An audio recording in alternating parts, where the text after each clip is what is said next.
my god. 엄마는 어때? 다 좋아하는 것 같아. Oh, what this little angel feels isn't really boredom. In fact, his stimulation seems to be lacking from an emotional side, not an intellectual one. And pay attention to that difference, especially as a parent, because it's very important. Boredom is when a child has nothing to do, but in his case, the child has no one to be with. Kids don't have the language yet to say, I feel lonely in this house, or I feel like nobody enters my world, because the parts of the brain responsible for emotional labeling and complex self-awareness are still under construction, which means children will feel emotions very intensely long before they can understand or explain them. But the moment that should make every parent pause is when this little boy is talking about his parents. When he says that his father is scary, when he's angry, and that he would like his father to call him nicely, it describes the reality of way too many children in this world, and it brings to light a lesson. The moment you become a parent, strength is the farthest thing from intimidation. Therefore, you will have to develop a strength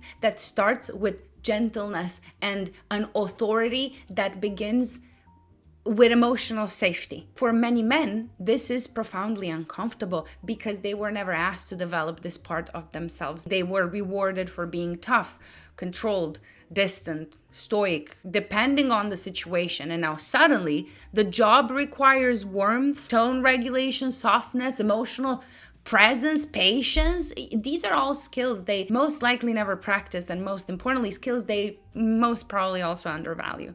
But parenting is exactly that. It forces you to develop parts of yourself you never needed before. And if you refuse to develop them, your child pays the price for that refusal. Then we have the other side of the dynamic, the mother. Very often when a woman realizes she is not being supported the way she imagined she would be, she hardens, she guards up, and she becomes more functional than anything else. Efficient, structured, right? She keeps the family afloat, yes, and she becomes the one that handles everything, and that hardening often saves the family logistically, but costs the child emotionally in the long run, not to mention the mother herself, right? Because a burnt out mother or parent, generally speaking, does not feel warm to a child. A frustrated mother does not feel inviting. A mother who is surviving or a father who is surviving does not feel emotionally available. And children feel this instantly. They're very intuitive. It's not like they